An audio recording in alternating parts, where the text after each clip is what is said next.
Welcome back to the deep dive. This is where we cut through all the noise, we look at the sources, and we pull out the really vital nuggets of knowledge and the surprising insights just for you. That's the goal. Today, we're not just dipping our toes in. Nope. We're taking a full plunge right into the heart of biology itself. We're going deep into the fundamental unit that underpins, well, pretty much all life as we know it, the cell. The building block of everything. Exactly. Now, you might hear the cell and think, okay, yeah, high school biology, pretty basic stuff. But this isn't about just memorizing parts. It's about really getting a feel for that microscopic universe inside. The one that allows everything from, the simplest little single-celled organism right up to the incredible complexity of the human body to actually function. So our mission today is to take a foundational chapter, specifically from an MCAT biology textbook, real core stuff, and distill it down. We want to give you those essential insights, those connections that click, so you feel genuinely well-informed, but, without feeling like you're drowning in jargon. We're here to give you that shortcut to understanding. That's absolutely right. Think of the cell as like the master blueprint. It's the fundamental architecture that all living systems are built on. And honestly, without a really clear grasp of how it works, so many other concepts in biology, genetics, physiology, you name it, they don't quite make sense. They remain a bit of a mystery. Yeah, it all connects back. It does. So today we're going to explore the really fascinating differences between different cell types. We'll zoom right in on those incredible mini organs inside them, these tiny powerhouses and factories, and really unpack how they manage the astonishing amount of work needed for life. It's a journey that hopefully will show you this invisible world that makes you, well, you. Okay, so let's start this journey by talking about scale, because honestly, it's mind-boggling. When we talk about cells, it's so easy to forget the sheer numbers we're dealing with. I mean, our own bodies, estimates put it at around 37 trillion cells. Trillion. It's almost impossible to even picture that number. Right, it's like trying to count grains of sand on a huge beach. Yeah. But here's where it gets really interesting, a fact that often catches people off guard. Inside your own body, right now, bacterial cells actually outnumber your human eukaryotic cells by about 10 to 1. Just think about that. Pause on that for a second. You're not just, one single entity. You're essentially a walking, talking, incredibly complex ecosystem. Huh. A walking ecosystem. Yeah. I like that. And every single one of these cells, whether it's one of your liver cells or a bacterium hanging out in your gut, it's the fundamental unit of life. They're the tiny architects. They build up into specialized tissues. Those tissues then assemble into intricate organs. And they're all working together, communicating in really sophisticated ways, carrying out just countless chemical reactions that allow life to happen. It's an amazing level of organization, really, from the micro to the macro. It truly is. And when we talk about our cells, those human cells, we're mostly talking about eukaryotic cells. Yeah. And what really defines a eukaryotic cell, what gives it that incredible complexity, is its internal organization. It's compartmentalization. Imagine like a super busy, highly organized factory. That's pretty much what a eukaryotic cell is like. It's got an outer boundary, this really sophisticated membrane, and inside it encloses this semi-fluid stuff called the cytosol. Right, the jelly-like substance. Exactly. And it's important to clarify here, the cytosol itself, plus all the little organelles suspended within it, that whole package is what we call the cytoplasm. Yeah. That's a good distinction. Cytosol is the fluid, cytoplasm is the fluid, plus everything floating in it. Got it. So within that cytosol, you find all these membrane-bound organelles. Tiny organs, basically. Literally, like tiny, specialized mini organs, each one doing a distinct, vital job, and importantly, separated from the rest of the cell by its own membrane. And that division of labor, that's one of the huge evolutionary wins for eukaryotes. It allows for really efficient, specialized work. You can have, say, conflicting chemical reactions happening at the same time in different compartments without messing each other up. It's the ultimate internal efficiency. Makes sense. And the boundary of that whole factory, the main gatekeeper, is the cell membrane. This isn't just, a simple bag. It's a remarkably clever structure. It's called a phospholipid bilayer. The famous bilayer. Yeah. Picture 2 layers of these fat molecules, phospholipids. On the outside surfaces, facing the watery environment both inside and outside the cell, you have the hydrophilic parts. Those are the water-loving heads. They're happy interacting with water. But then, sandwiched right in the middle, protected from the water, is a hydrophobic inner core. Those are the water-fearing tails. They actively repel water. And that dual nature, that love-hate relationship with water is absolutely critical. It creates a barrier that's highly selective, that not just letting anything wander in or out. It actively controls traffic across that boundary. But, it's more than just a fence. Oh, yeah. How so? Well, the cell membrane is an active player in the cell's life. It's studded with proteins like little antennae, channels, receptors. These allow cells to talk to each other, recognize friend from foe, Right. form tissues, even orchestrate immune responses. This constant, complex conversation happening at the membrane is just as vital as its barrier function. It makes it a really Yeah. dynamic interface, not just a static wall. A dynamic conversation. I like that framing. Okay, so that's eukaryotes. Now let's switch gears and talk about the other major cell type, prokaryotic cells. Simpler guys, bacteria and archaea. Right. And unlike our complex eukaryotic factories, these are the ultimate minimalists. They don't usually form big multicellular things. Each bacterium is basically its own independent unit. It has to handle its own survival, its own protection. All on its own. So how do they manage that? Well, they have a really tough outer barrier called the cell wall. And then just inside that, they have a cell membrane or plasma membrane, which, like ours, is made of phospholipids. And those two layers together, the wall and the membrane, that's what's called the envelope. Gotcha. The envelope. And that cell wall in prokaryotes, it's absolutely vital. It's not just for structural support, giving the bacterium its shape, although it does that too. It also critically controls the movement of solutes, dissolve things like salts, sugars, nutrients moving in and out. Like a gatekeeper for molecules. Exactly. Think of it like maintaining the perfect salt balance in a fish tank for the cell. Too much salt inside or too little, and the cell's in big trouble. This control is essential for maintaining specific concentration gradients. These gradients are needed for all sorts of metabolic processes, and they also stop the cell from, say, bursting if it's in fresh water or shriveling up if it's in salty water. That wall is crucial for regulating its internal world. Makes sense. And speaking of cell walls, you've probably heard of Gram staining, right, in biology labs. Oh, yeah, definitely. Clastic tape. It's not just some old procedure. It's actually a really clever way to classify bacteria based on that cell wall structure. And it's super important in medicine, like for figuring out how to treat bacterial infections. So here's the basic idea. You use a crystal violet stain, then you add something called an iodine mordant, then you decolorize, and finally you use a saffron encounter stain. Now, if the bacterium's envelope holds onto that crystal violet stain and looks deep purple under the microscope, we call it gram-positive. Okay, purple means positive. Right. And that purple color tells you it has a thick outer layer made of this complex stuff called peptidoglycan. Peptidoglycan. Got it. But if the envelope doesn't hold the crystal violet, maybe it gets washed away by the decolorizer, and instead it picks up the pink or red saffron encounter stain, then it's gram-negative. So pink or red means negative. Exactly. And these gram-negative bacteria have a much thinner layer of peptoglycan.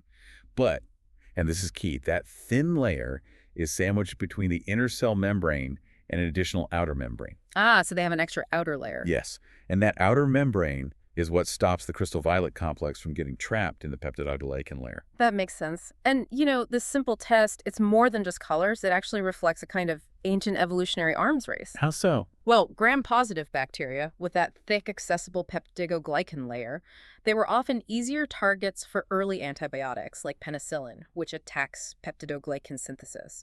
But gram-negative bacteria, with that protective outer membrane shielding the peptidoglycan, they often had an inherent advantage, a kind of built-in resistance, which forced scientists to develop totally different kinds of antibiotics to get past that outer barrier. Wow. So that purple or pink stain is actually a huge clue about how vulnerable the bacterium might be to certain drugs. Precisely. It tells you a lot about its basic defenses. That's fascinating.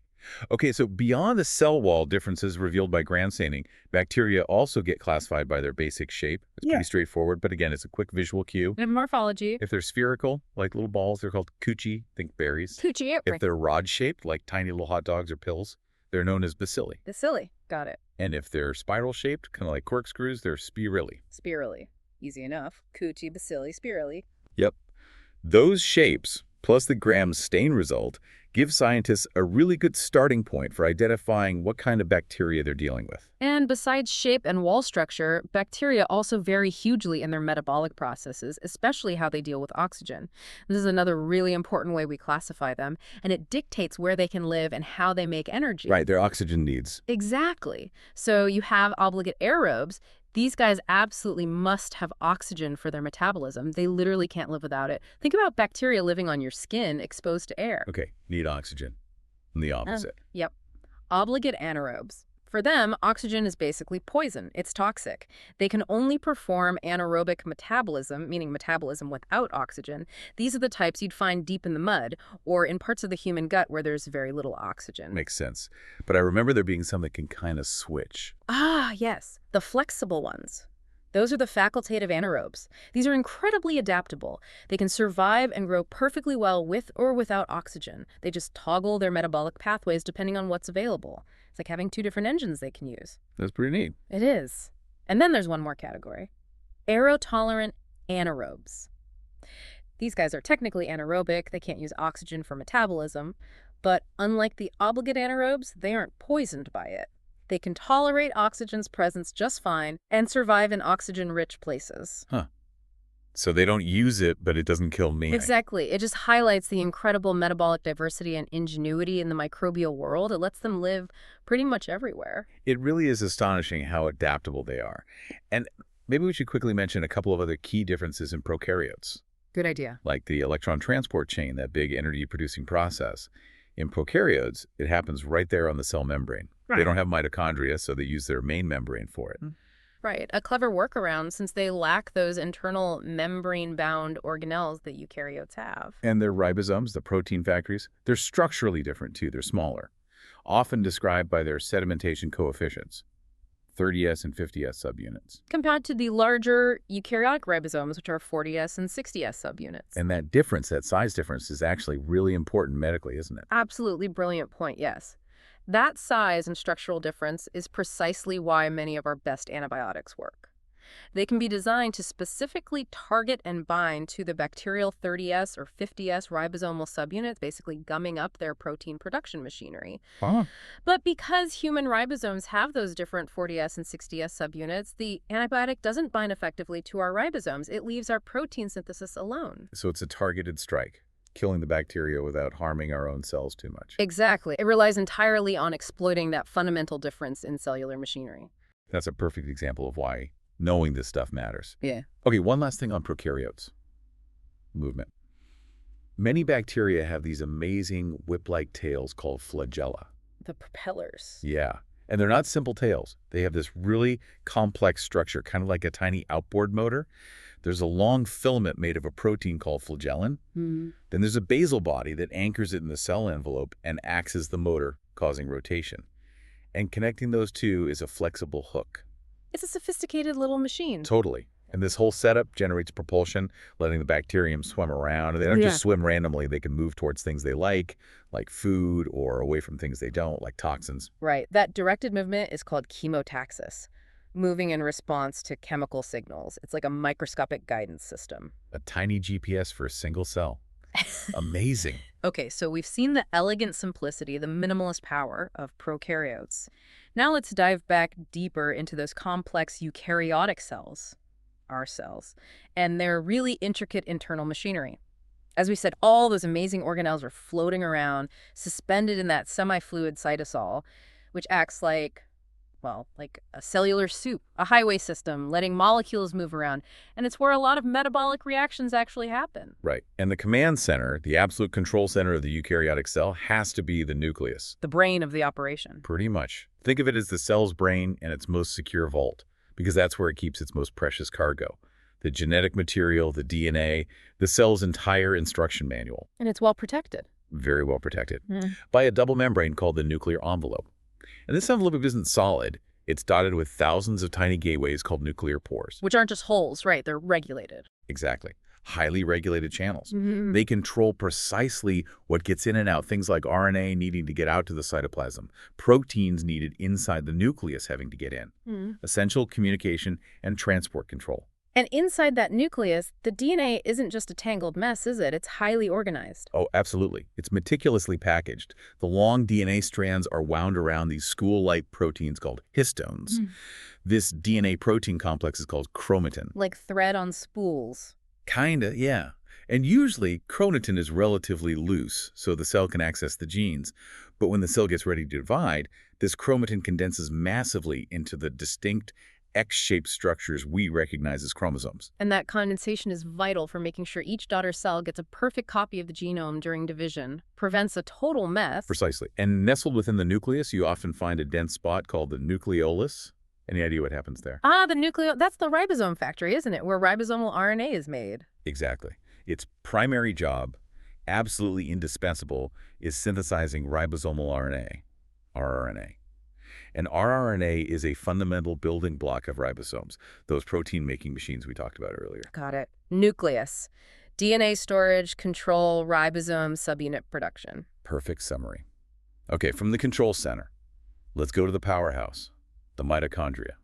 Ah, yes, the famous powerhouses of the cell. Everyone learns that phrase. They do. Yeah. But how they actually generate that power, it's way more intricate and frankly more beautiful than just thinking of them as simple batteries. Agreed. The structure is key. Totally. They have this unique setup, an outer membrane acting as a boundary, then an inner membrane that's folded up into these elaborate cristae. Right, those folds dramatically increase the surface area. Exactly. More surface area means more space for the energy production machinery. Then between those two membranes, you have the intermembrane space. And deep inside the inner membrane is the mitochondrial matrix. Matrix, intermembrane space, inner membrane, outer membrane, lots of compartments. And that specific compartmentalization is absolutely vital for their main job, efficiently producing ATP, adenosine triphosphate. The cell's energy currency. The stuff that powers basically everything the cell does. The mechanism they use. It's really elegant, the chemiosmotic hypothesis. Okay, break that down. Chemiosmotic.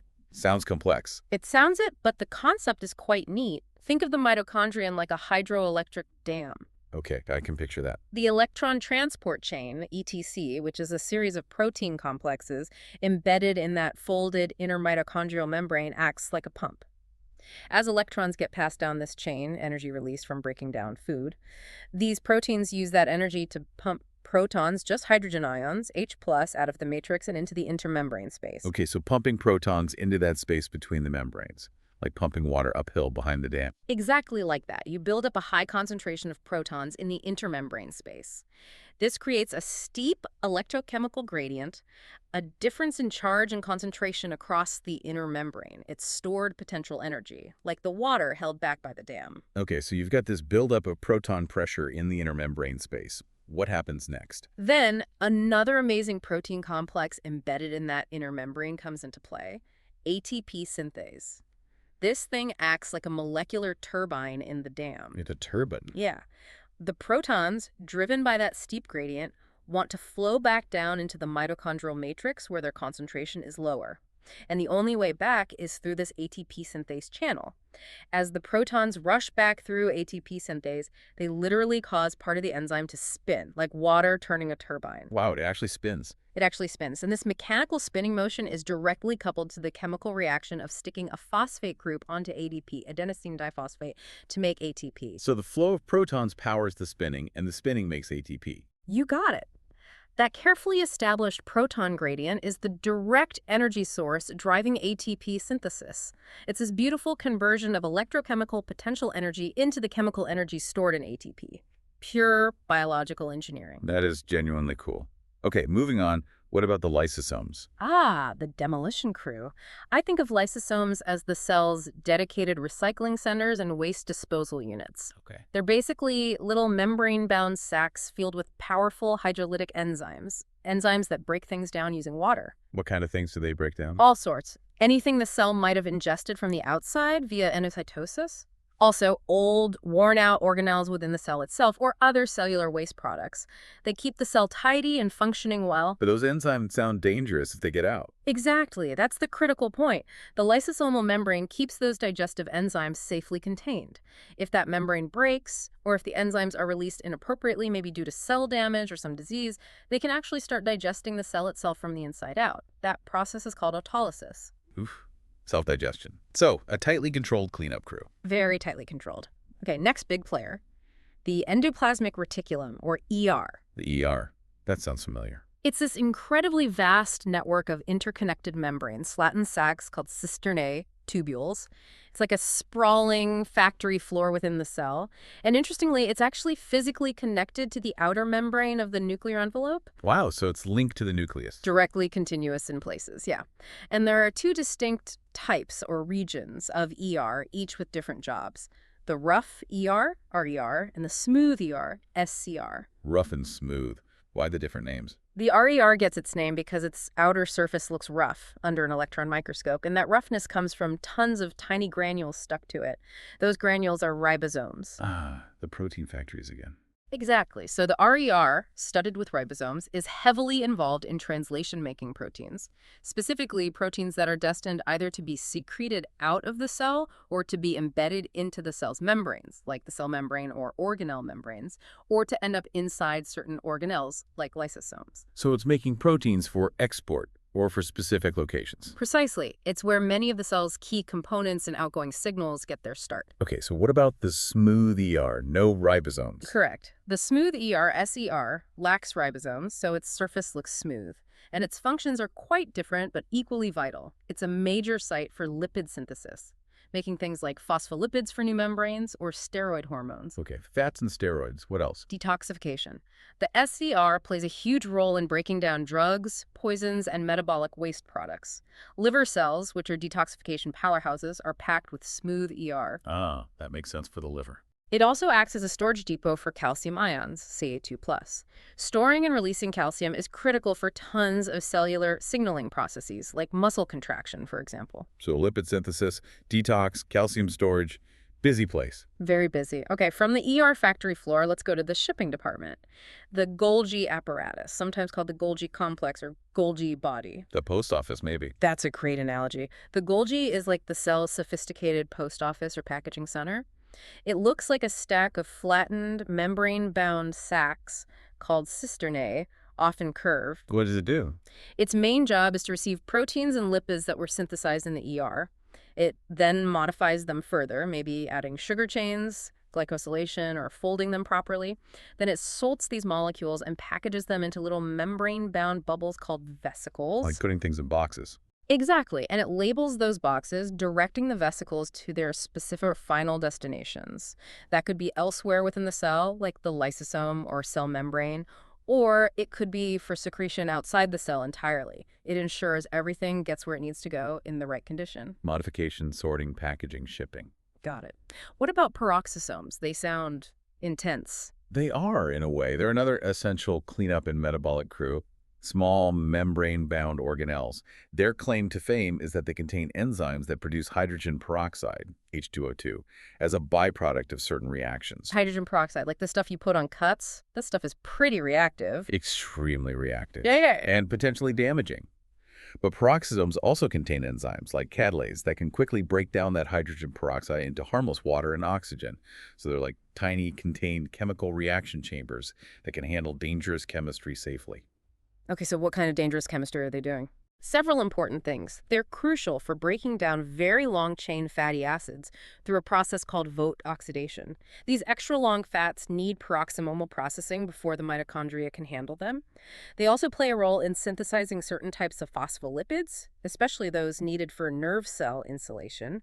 And they participate in the pentose phosphate pathway, which is involved in making building blocks for DNA and RNA, and molecules important for countering oxidative stress. So specialized fat breakdown, lipid synthesis, managing reactive oxygen species. Important metabolic hubs. Definitely. They handle some tricky but vital chemistry.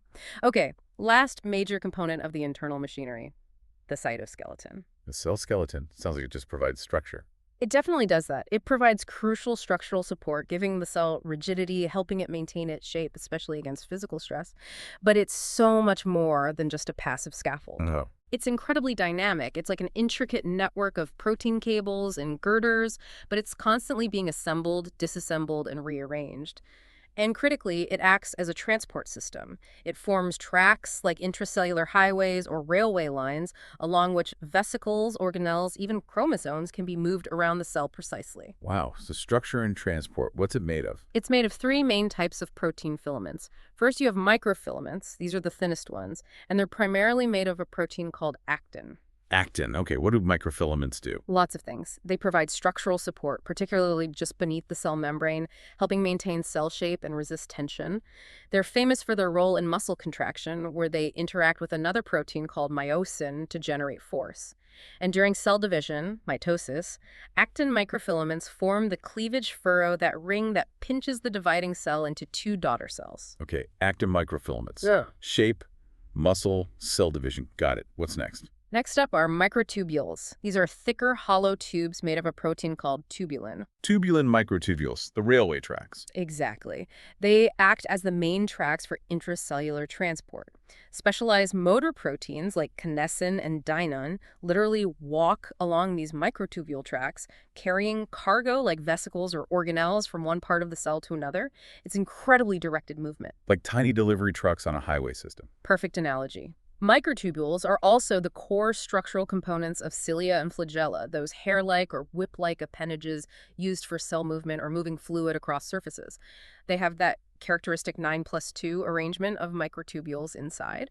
And within the cell, structures called centrioles, usually found in a region called the centrosome, play a key role in organizing microtubules, especially during cell division when they form the mitotic spindle that pulls chromosomes apart. Okay, microtubules, transport tracks, cilia flagella structure, organizing the mitotic spindle, lots of roles. What's the third type? The third type are intermediate filaments. These are, as the name suggests, intermediate in thickness between microfilaments and microtubules. They're made of a variety of different fibrous proteins depending on the cell type. What makes them different? They're much more stable and durable than actin filaments or microtubules, which are constantly assembling and disassembling. Intermediate filaments are more like permanent ropes or cables.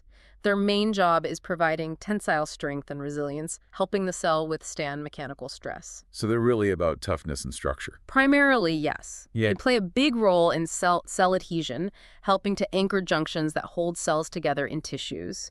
They maintain the overall integrity of the cytoskeleton, resisting stretching and shearing forces. And they also help anchor organelles, like the nucleus, in their proper place within the cell. Can you give examples? Sure. Keratin, the protein that makes up your hair, nails, and the tough outer layer of your skin, is an intermediate filament protein. Desmin is another type found in muscle cells, helping to link contractile units together. So they provide strength and structure specific to different tissue needs. All right, we've toured the cellular structures, the complex eukaryotic factories, the streamlined prokaryotic survivors. Yep. Now let's dive into the blueprint itself, the genetics, and how the cell actually builds its workhorses, the proteins. We often focus on the eukaryotic nucleus, but it's really important to remember that prokaryotic cells, bacteria, have their own unique ways of handling their genetic info, and they're surprisingly dynamic. That's a great point. Prokaryotes don't have a nucleus, right? Their essential genetic information, everything they absolutely need to survive and reproduce, is typically located on a single circular chromosome. It just floats around in the cytoplasm in a region called the nucleoid. One main chromosome. But don't they sometimes have extra DNA? They often do. And this is crucial for their adaptability. Many bacteria carry additional, smaller, circular DNA molecules called plasmids. These are separate from the main chromosome. Plasmids aren't usually essential for basic survival under normal conditions, but they often carry genes that give the bacterium some kind of advantage, like a special skill or resistance. Think of them as optional software upgrades. And those upgrades can be pretty significant, right? Like antibiotic resistance. Exactly. That's a classic example. Plasmids are notorious for carrying genes that make bacteria resistant to antibiotics, which is a massive challenge in healthcare today. They can also carry genes for virulence factors. These are traits that make the bacterium better at causing disease. Like what kind of traits? Things like genes for producing toxins that damage host cells, or genes for building structures like pulli that help them stick to surfaces or host tissues, or even genes that help them hide from or fight off the host's immune system. These make them much more dangerous pathogens. Yeah. And what are episomes? I think I saw that term. Good catch. Episomes are a special type of plasmid. They have the ability to actually insert themselves into the main bacterial chromosome. They can integrate their DNA right into the host's genome. So they become part of the main blueprint. Temporarily or sometimes more permanently, yes. This integration means their genes get copied and passed down along with the main chromosome every time the bacterium divides. It's a way to ensure those advantageous traits stick around in the population. That makes sense. And this ability to have plasmids and maybe move them around, that relates to how bacteria share genes, doesn't it? Genetic recombination. Absolutely. Even though bacteria primarily reproduce asexually by binary fission, just splitting in two, making clones, they have evolved these really clever ways to shuffle their genetic deck and acquire new genes from others. This increases their genetic diversity, which is key for adaptation. What are the main ways they do that? There are three main mechanisms. One is conjugation, which is like bacterial sex, sort of. One bacterium directly transfers DNA, often a plasmid, to another through a physical connection, usually a tube called a sex pelus. Okay, direct transfer. Then there's transformation. This is where a bacterium just picks up naked DNA fragments from its surrounding environment, maybe DNA released from dead bacteria that have broken open. The scavenging DNA. Pretty much. And finally, there's transduction. This involves viruses, specifically bacteriophages, the viruses that infect bacteria. Sometimes, when a phage is assembling new virus particles inside a bacterium, it accidentally packages a piece of the bacterial DNA instead of its own viral DNA. Whoops. Yeah.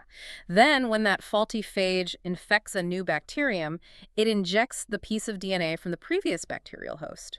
So the virus acts as a delivery vehicle for bacterial genes. Conjugation, transformation, transduction, cool ways for bacteria to mix things up genetically. Very cool, and incredibly important for their evolution and survival, especially when facing challenges like antibiotics or immune systems. Okay, let's switch focus back to eukaryotes now and how they copy their much larger, more complex blueprint during DNA replication. This has to be incredibly precise. Oh, unbelievably precise. Errors here can be disastrous. So the first step is unwinding that famous double helix. An enzyme called helicase does the unzipping. As the strands separate, you have these exposed single strands of DNA, which are quite vulnerable. So special single-stranded DNA binding proteins, SSBs, quickly coat them. What do the SSBs do? Two main things. They prevent the separated strands from immediately snapping back together, reannealing, and they protect the single strands from being attacked and degraded by enzymes called nucleases. They keep the template accessible and safe. Okay, keeps the zipper open and protected. But I imagine unzipping DNA creates tension further down the line, like twisting a rope. Exactly. As helicase unwinds the DNA, it causes the DNA ahead of it to get overwound and tangled, creating what's called supercoiling. This can actually halt replication if it's not dealt with. So how does the cell deal with it? With another set of amazing enzymes called DNA to poisomerases. These enzymes act like molecular swivels. They make temporary cuts, or nicks, in the DNA backbone, allow the strands to rotate around each other to release the built-up torsional strain, and then they reseal the cuts. Wow, cutting and resealing to relieve stress. Clever. Very clever. It prevents the DNA from becoming hopelessly knotted.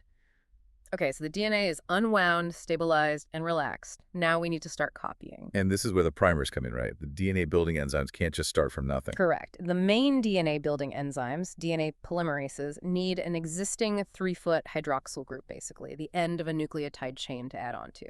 They can only extend an existing chain. They can't initiate one from scratch. So how do they get started? An enzyme called primase comes along. Primase is actually a type of RNA polymerase. It synthesizes a short RNA primer, maybe 5-10 nucleotides long, that is complementary to the DNA template strand. This little RNA piece provides the necessary starting point, that 3OH group, for DNA polymerase to latch onto and begin synthesis. So you need a little bit of RNA to start making DNA. Interesting. Yep. Once the primer is laid down, the DNA polymerases can take over. In prokaryotes, the main workhorse is DNA polymerase III. It's incredibly fast and efficient. In eukaryotes, it's a bit more complex, with several different DNA polymerases having specialized roles. For example, DNA polymerase alpha often works with primase to start the strands. Then DNA polymerase delta is thought to be the main synthesizer of the lagging strand, while DNA polymerase epsilon handles the leading strand, and they both have proofreading functions too. Okay. Different players, but the same basic job. Yeah. Building the new DNA strand. And they have a specific direction they work in. Critically important directionality, yes. All DNA polymerases read the template strand in the 3 to 5 foot direction. Think of reading a sentence from left to right.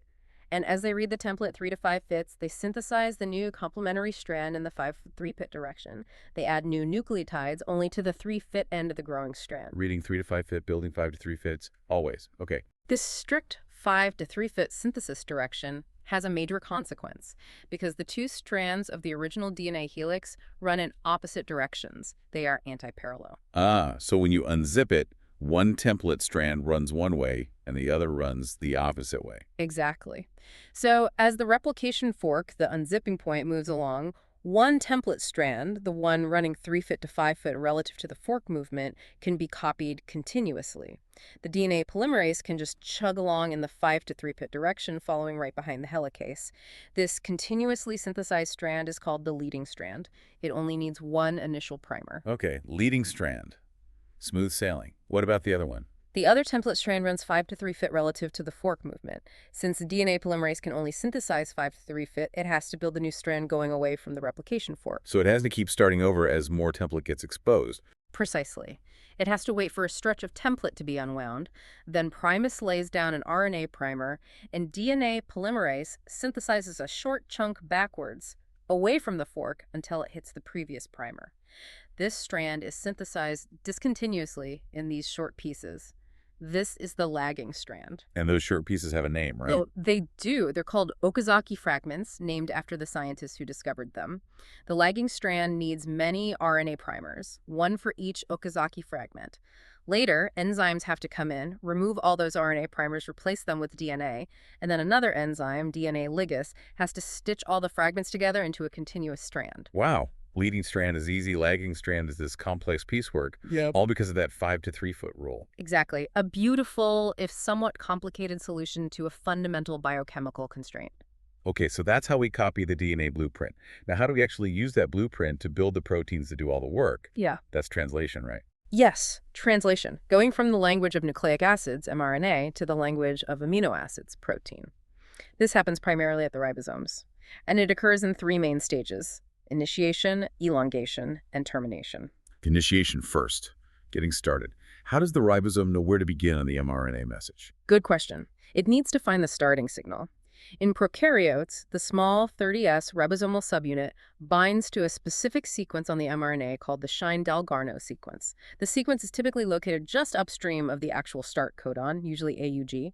Once bound there, the ribosome scans downstream a short distance until it hits that AUG start codon. Then the initiator tRNA, carrying a special modified amino acid called N-formyl methionine, HFMet, binds to the start codon in the P site, peptidyl site of the ribosome. Then the large 50S subunit joins, forming the complete initiation complex. Okay, Shine-Dalgarno sequence, scan to AUG, FMET in the P site. How about eukaryotes? Similar. Similar concept, but different molecular details. In eukaryotes, the small 40S ribosomal subunit, often already bound to the initiator tRNA carrying regular methionine MET, recognizes and binds to the 5' cap structure on the eukaryotic mRNA molecule. Then it stands along the mRNA from the 5' end until it finds the first AUG start codon, usually, though there are exceptions. Once it finds the AUG, the initiator tRNA carrying MET binds in the P site, and then the large 60S subunit joins to complete the initiation complex. So 5' cap ignition, scan to AUG, regular MET in the P site. Got it. Once initiated, we move to elongation, making the chain longer. Exactly. This is the repetitive cycle where the protein chain grows one amino acid at a time. Here's how it works. A new amino acyl tRNA, that's a tRNA molecule carrying its specific amino acid, enters the A site, amino acyl site of the ribosome. Its anticodon has to correctly match the mRNA codon currently exposed in the A site. This ensures the right amino acid is brought in. Okay, new tRNA arrives in the A site. Then a peptide bond is formed. The ribosome catalyzes the transfer of the growing polypeptide chain, which is attached to the tRNA in the P site, onto the amino acid attached to the tRNA in the A site. So the chain moves from the P site tRNA to the A site tRNA. Correct. Now, the ribosome shifts, or translocates, one codon down the mRNA. The tRNA that was in the A site, now carrying the elongated polypeptide, moves into the P site.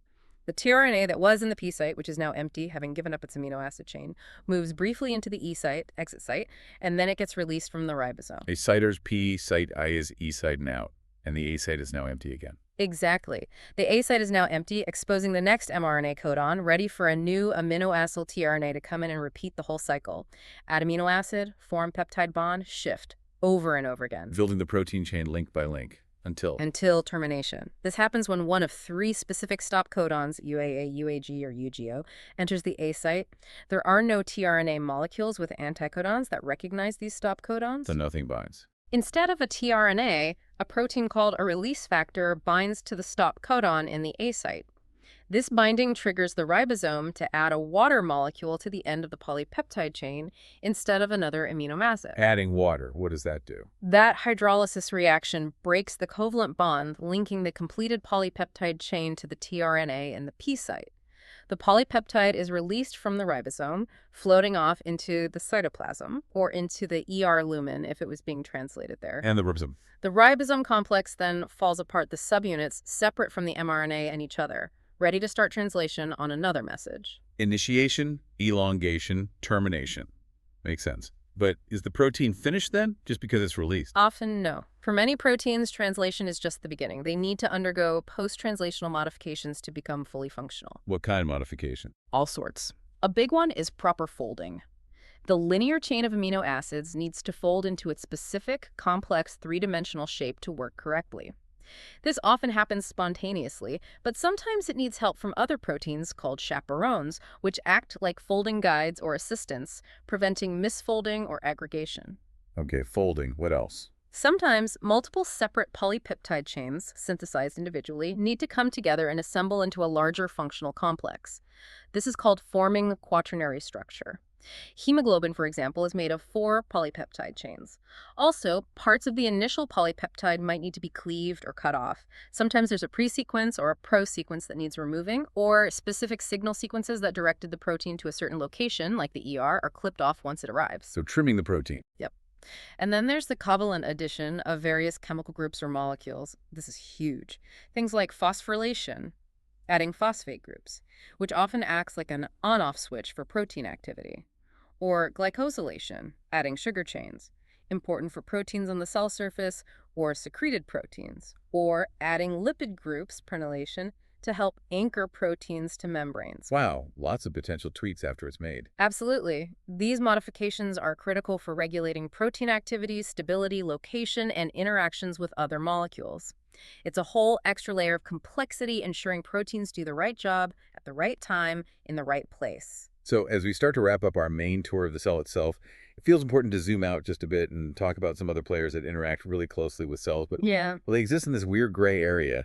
They challenge our neat definitions of life. Ah, yes, the boundary walkers, viruses, prions, and viroids. Let's start with viruses. These are truly puzzling, aren't they? Mm. We generally define them as non-living particles. They absolutely need to infect a host cell to do anything. That's the key point. They are obligate intracellular parasites. They completely lack the machinery for reproduction or metabolism on their own. They have to hijack a living cell. How do they get in? They first need to attach to the host cell. They usually do this by binding to specific receptor molecules on the cell surface. This lock and key interaction often determines which types of cells or species a virus can infect. Once attached, they have different strategies for entry. Some viruses fuse their outer envelope directly with the host cell's plasma membrane, releasing their contents inside. Others trick the cell into taking them in through endocytosis. The cell basically swallows them in a vesicle. And some, like many bacteriophages, viruses that infect bacteria, take a more direct approach. They land on the surface and literally inject their genetic material, DNA or RNA, into the bacterium, leaving their protein coat, the capsid, outside like an empty shell. Injecting their genes. Okay, once inside, you said they hijack the cell. Completely. They basically reprogram the host cell. They use the host's own ribosomes, its tRNA molecules, its amino acids, its enzymes, its energy, everything, to replicate the viral genetic material and synthesize viral proteins. So the host cell becomes a virus factory against its will. Pretty much, yeah. It diverts its resources from its own needs to churning out hundreds or thousands of new virus particles called virions. And how do those new virions get out to infect more cells? Again, different strategies. Sometimes the production of new viruses is so overwhelming that the host cell simply bursts open. That's called lysis. This releases all the progeny virions at once, but obviously kills the host cell. Yeah. Very destructive. Other viruses use a less immediately destructive method called extrusion or budding. New virions assemble near the cell membrane and then bud off, taking a piece of the host membrane with them as their own envelope. This often doesn't kill the cell immediately, allowing it to survive longer and keep producing more viruses. Lysis or budding. Got it. Yeah. You mentioned Yeah. bacteriophages earlier, the bacteria infectors. They have specific life cycles, right? They do, and they're classic examples studied in biology. They typically have two main cycles, the lytic cycle and the lysogenic cycle. Lytic sounds like lysis. Exactly. The lytic cycle is the straightforward destructive one. The phage injects its DNA, immediately takes over the bacterium, replicates itself massively, assembles new phages, and then directs the production of enzymes that break down the bacterial cell wall, causing the cell to lyse and release all of the new phages. Bacteria undergoing this cycle are considered virulent, quick replication, quick destruction. Okay, the lysogenic cycle is much more subtle, almost stealthy. In this cycle, after the phage injects its DNA, the phage DNA doesn't immediately take over. Instead, it integrates itself into the host bacterium's own chromosome. It hides inside the bacterial DNA. Precisely. When integrated like this, the viral DNA is called a prophage. It just sits there quietly, getting replicated along with the bacterial DNA every single time the bacterium divides. It's passed down to all the daughter cells, no new phages are made, and the host cell isn't harmed yet. So it's just hitching a ride, spreading silently. Exactly. It can stay dormant like this for a long time, through many bacterial generations, but under certain conditions, maybe stress on the bacterium, like exposure to UV light or certain chemicals, the prophage can get triggered. It then excises itself from the host chromosome and enters the destructive lytic cycle, starting to replicate and eventually losing the cell. Wow, so it can lie low and then activate later. A clever survival strategy. Very clever. Allows the virus to persist and spread widely before potentially wiping out its local hosts. Okay, viruses are weird, but they at least have genetic material. What about prions? These sound even stranger. Prions are truly mind-bending. They are infectious agents that are made solely of protein. No DNA, no RNA, just protein. An infectious protein, how does that even work? How can a protein be infectious? It's bizarre, but the mechanism is based on misfolding. There's a normal protein found in our cells, particularly in the brain, often called PRPC, which has a predominantly a helical structure. It's a normal functional protein. The prion is an abnormal misfolded version of this same protein, often called PRPSC. This misfolded version has a lot more pleated sheet structure instead of alpha helices. Okay, so a different shape. But how is it infectious? Here's the terrifying part. When the abnormal prion protein, PRPSC, encounters a normal PRPC protein, it somehow induces or catalyzes the normal protein to misfold and adopt the abnormal disease-causing whoosh-sheet shape. It converts the normal protein into another prion. It's like a chain reaction of misfolding. One bad apple spoils the bunch. Exactly like that. A slow, cascading chain reaction. And this misfolded proteins tend to clump together, forming insoluble aggregates or plaques. They're also highly resistant to being broken down by the cell's normal protein degradation machinery. So they just build up. They build up, accumulate, particularly in neurons, disrupting normal cell function, leading to cell death, and causing characteristic spongy holes in brain tissue. This results in severe, progressive, and ultimately fatal neurodegenerative diseases. Like mad cow disease. Yes, bovine spongiform encephalopathy, BSE, or mad cow disease in cattle. In humans, the related diseases include Creutzfeldt-Jakob disease, CJD, and some rare inherited forms like familial fatal insomnia. It's a completely novel mechanism of infection, purely protein-based. That is genuinely chilling. Okay, one last one on this list. Viroids. What are they? Viroids are even simpler than viruses. They're basically very small circular molecules of single-stranded RNA. That's it. No protein coat, capsid, like viruses have, just naked RNA. Tiny loops of RNA. And they cause disease. They do, primarily in plants, actually. They can cause significant crop diseases. They typically work by interfering with the plant's own gene expression machinery, maybe by silencing important genes or disrupting normal RNA processing, leading to stunted growth, developmental problems, or even death of the plant. So mostly a plant problem, but another example of something super simple causing trouble. Exactly. Viruses, prions, viroids, they all push the boundaries of what we consider life and show the diverse ways biological information or misinformation, in the case of prions, can propagate and cause disease. So, okay, we've taken this incredible journey from the sheer scale of cells in our body down into the microscopic details of organelles like mitochondria and ribosomes, and even touched on these strange agents like viruses and prions. What's the big takeaway here, especially for someone listening who's trying to really master biology, maybe for school or for the MCATs? The biggest takeaway, I think, is interconnectedness. Understanding the cell isn't just about memorizing chapter 1 of a textbook. It is the absolute foundation upon which almost everything else in biology and even biochemistry is built. You really can't understand the later stuff without this base. You really can't, especially for something like the MCAT. You'll see concepts from cell biology popping up everywhere. Think about biochemistry. How can you understand metabolic pathways like glycolysis or the Krebs cycle or oxidative phosphorylation without understanding where they happen? The cytosol, the mitochondrial matrix, the inner mitochondrial membrane, understanding enzyme function, membrane transport, energy currency like ATP, it all requires a solid grasp of the cellular context. Makes sense. And genetics too, obviously. Absolutely central. We talked about DNA replication, transcription, making RNA from DNA, which we didn't detail today, but it happens in the nucleus, and translation, making protein from RNA at the ribosome.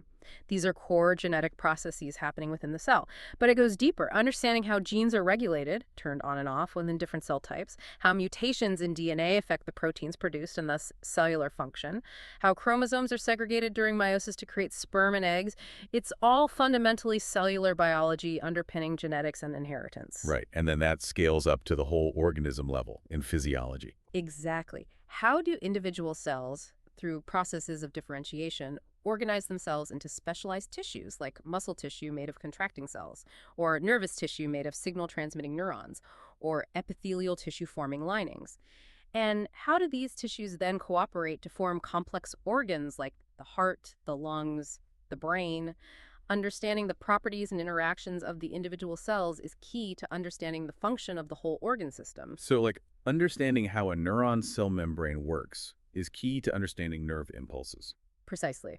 Or understanding how immune cells like lymphocytes or macrophages recognize pathogens and signal to each other relies on knowing about cell surface receptors, signaling pathways inside the cell, and processes like phagocytosis. It all comes back to the cell. And the MSAT loves to test this integration. They won't just ask you, what is a mitochondrion? Ketone. They'll ask you a question that requires you to link mitochondrial function to, say, muscle fatigue during exercise or to a genetic disease affecting metabolism. You have to connect the dots across disciplines. And that's really what we aim for here on the deep dive, isn't it? To help make those connections. That's the goal. By going through this core stuff thoroughly, like we did today, really emphasizing the why it matters alongside the what it is, hopefully, it helps build that stronger framework in your mind. It's about creating those aha moments, right? Where suddenly a bunch of seemingly disconnected facts click together because you understand the underlying cellular principles. It builds that mental scaffolding, so when you learn something new, more complex, you have a solid structure to attach it to. Instead of just trying to juggle a million isolated facts. Which never works long term. For anyone learning this, especially if you're heading towards medicine or related fields, truly mastering the cellular foundation is just crucial. It gives you the confidence and the conceptual base to tackle more advanced topics. It's the difference between just memorizing stuff for a test and actually understanding how living systems work, how disease happens, and how treatments might intervene. It's about comprehending that dynamic dance of life at its most fundamental level. Okay, you have been on this deep dive with us, really soaking it all in. Now it's time for a quick check-in, see how things are settling. Yeah, just a few questions based on what we've discussed. No pressure, just a way to kind of flex those mental muscles and reinforce the key ideas. Ready. Here's your first one. Question 1. A new antibiotic is discovered that specifically targets bacterial ribosomes, but has no effect on human ribosomes. Which of the following is the most likely reason for its selective toxicity? A. Human ribosomes lack a 5-foot cap for initiation. B. Bacterial ribosomes are made of peptidoglycan, which is targeted. C. Bacterial ribosomes have different structural subunits, 30S and 50S, compared to human ribosomes, 40S and 60S. D. Human ribosomes are protected by the nuclear envelope, preventing antibiotic entry. Take just a moment. Think it through. What's the key difference we discussed? Okay, got an answer in mind. The correct choice here is C. Bacterial ribosomes have different structural subunits, 30S and 50S, compared to human ribosomes, 40S and 60S. Remember, we talked about this. It's a perfect example of exploiting those fundamental differences between prokaryotic bacterial and eukaryotic human cells. The size and structural difference between their ribosomes, 30S, 50S in bacteria versus 40S, 60S in humans is significant enough that drugs can be designed to bind only to the bacterial version. So it comes with the bacterial protein factory, but leaves ours alone. Exactly. Let's look at why the others are wrong. A is incorrect because the 5-foot cap is on eukaryotic mRNA, not the ribosome itself, and it's involved in eukaryotic initiation. B is wrong because ribosomes are made of rRNA and protein, not peptidoglycan. Peptidoglycan is in the bacterial cell wall. And D is wrong because ribosomes function in the cytoplasm outside the nuclear envelope, which protects DNA. And many antibiotics do get into human cells, they just don't harm our ribosomes. So C is the direct structural reason for selectivity. Nicely done. Okay, let's try question number 2. Question 2. A cell is observed under a microscope, and it seems to have really extensive networks of smooth endoplasmic reticulum, SER. Based on this observation, what would you most likely conclude about the primary function of this particular cell? A. It is primarily involved in producing secreted proteins. B. It specializes in detoxifying harmful substances and synthesizing lipids. C. It is a highly modal cell, relying on flagellar movement. D. Its main role is to break down waste products and old organelles. Pause for a second. Lots of smooth ER. What jobs does that organelle do? All right, thinking cap on, the best answer here is B. It specializes in detoxifying harmful substances and synthesizing lipids. We talked about the 2 types of ER. Rough ER is studded with ribosomes and makes proteins for secretion or membranes. That's option A. But smooth ER, lacking ribosomes, has those distinct roles, making lipids, like steroids and phospholipids, and crucially, detoxification. Like in liver cells, right? You said they have lots of SER. Exactly. Cells that do a lot of detox work, like liver cells breaking down drugs or alcohol, are packed with smooth ER. Option C relates to flagella or cilia for movement, structures involving microtubules, not ER. And option D, breaking down waste, that's the job of the lysosomes. So abundant SER points directly to lipid synthesis and detox. Fantastic. Okay, one last question to test your knowledge. Question 3. Imagine a scientist discovers a new infectious agent. It causes a serious neurodegenerative disease, but when they analyze it, they find it contains absolutely no genetic material, no DNA, no RNA. What type of infectious agent has the scientist most likely discovered? A virus, B, a bacteriophage, C, a viroid, D, a prion. Take a moment. No genetic material. What fits that description? Okay, this one really tests that boundary between life and non-life. The correct answer is D, a prion.